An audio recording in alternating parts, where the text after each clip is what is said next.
Okay, so my name is Austin, and this is my next video in my series on why I love the novel Infinite Jest. Um, this video, it's going to cover a section on page that goes through starts on page 267 and goes through page 268. It's the paragraph that sort of straddles those pages. But in addition to just that paragraph, uh, this video will be about the character of Teddy Schott himself, and how he sort of exists in a way that highlights some of the issues of the way that a character like Hal uses substances, or more generally, how a character like Hal uh, participates in consumption. So the paragraph goes like this. Though Schott buys quarterly urine like the rest of them, it seems to Pemulus that Schott ingests the occasional chemical that way grown-ups who sometimes forget to finish their cocktails drink liquor, to make a tense but fundamentally okay interior life interestingly different but no more. No element of relief, a kind of tourism. And Schott doesn't even have to worry about obsessive training like ink or stice, or get sick so often from the physical stress of constant dreams like Troeltsch, or suffer from thinly disguised psychological fallout like Ink or Struck or Pemulus himself.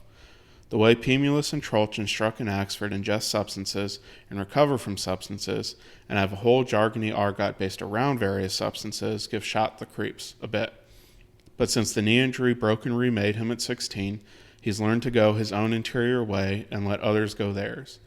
Like most very large men, he's getting comfortable early with the fact that his place in the world is very small and his real impact on other persons even smaller, which is a big reason he can sometimes forget to finish his portion of a given substance. So interested does he become in the way he's already started to feel. He's one of these people who don't need much, much less, much more.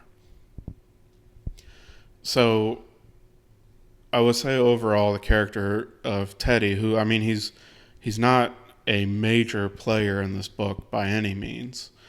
Um, he does exist in a way that is very separate from the rest of his peers at ETA, sort of that junior senior class level, who have more or less started to seriously drift into the world of drug use. Um, Not quite to the level of addiction that gets discussed a little bit later in the book at the Boston AA meeting, but it is a meaningful part of their lives. And Teddy exists kind of separate from this. And the book highlights this in other ways, right? There's a section, I think, a little bit before this, maybe it's within the section overall itself, where, it even mentions that Coach Stitt, like, he views Teddy more as a peer than something that he's supposed to be training like he does the other students. Um, but I think this paragraph alone really, captures what the character of Teddy Schott represents, and how it can really highlight issues with consumption. And consumption can exist, in many forms. It can exist, whether alcohol, other drugs, eating, or sort of the main form discussed in this book, which is watching a film so entertaining that you can't stop watching it, or it's the only thing you ever want to do, right? Sort of consuming that entertainment. Um, that, there's a certain bizarre element to this form of consumption where, in the beginning of this paragraph that I just read, it mentions, that he is not searching for, any element of relief, which, other characters in this book are when, they either drink or do drugs, or, try to find a way to watch the entertainment, or anything like that. that, I think one of the things that becomes very bizarre and contradictory about this form of consumption is that, it is a pursuit of generating some type of comfort, right? It is a pursuit of generating some element of relief. But in the same sense, it isn't about producing a desired state. Or at the very least, that's not what's accomplished in this form of consumption. Because later in the paragraph, it mentions, something about, shot, he can sometimes forget to finish his portion of a given substance. So interested does he become in the way he's already started to feel, right? And people that consume things compulsively, while theoretically what they're pursuing is an element of relief, that the overall status that they've achieved at any given point in time becomes relatively irrelevant. That sort of consumption in a more, negative sense, although you're pursuing a certain state, you aren't observing the state that you're in. So what you're chasing is something that you never really pay attention to see if you've accomplished or not. And, in a certain sense, what this form of consumption becomes is a very specific pursuit of relief, that you are not pursuing an overall relief state, or like theoretically you are, but your actions, you are not pursuing a relief state, but you are more specifically pursuing sort of this instantaneous moment of relief. That, this feels very contradictory, and it is one of the elements of, why people who become very deeply addicted to a substance, start to develop the concept of them being insane, is because you think you want something and you think you're doing all of the correct actions to obtain it, but, your actions and your goals don't line up at all.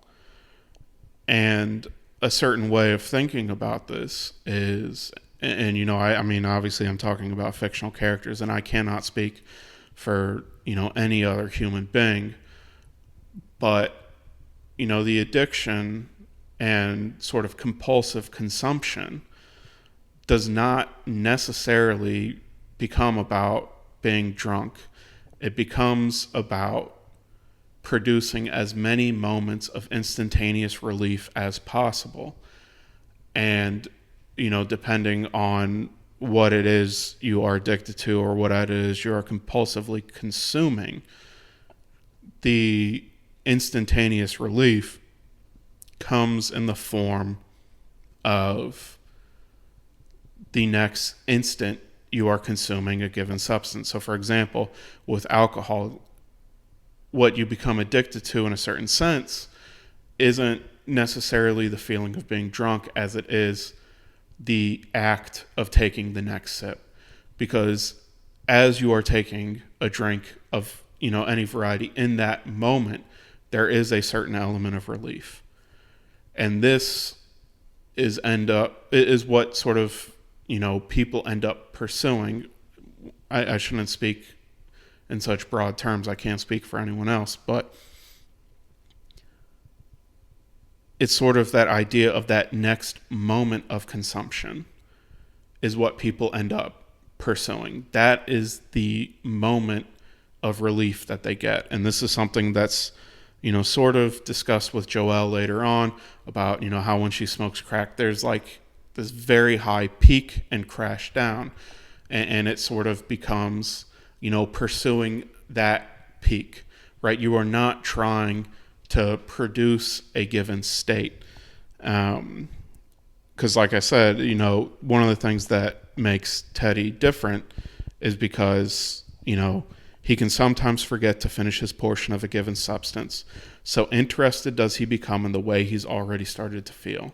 Right? There is a healthy form of consumption where you can still be in tune with your inner state. Whereas, the unhealthy kind of consumption, the compulsive consumption, it becomes about pursuing an instantaneous moment of relief. Because somewhere deep down, there's a belief that instant will last longer. And then when it doesn't make it, well, then you have to consume some more. And, this is something else that's described with other characters, especially those that smoke crack, about how, they will, like, after they get high, right, that's sort of not enough after the first hit. And after they've smoked all of the crack that they have, they start, like, looking for pieces of lint on the floor that seem like you might be able to get any amount of a hit out of them. There's a certain insanity to it, because you just have to find one more moment of consumption. And so, yeah, I think this is what the character of Teddy is in the book, to highlight the difference between healthy consumption, which is an observable internal state, versus unhealthy consumption, which is more about the next moment in which you are consuming something, that next moment of instantaneous relief, and how sort of that pursuit of instantaneous relief can become very unhealthy. So yeah, that's this video.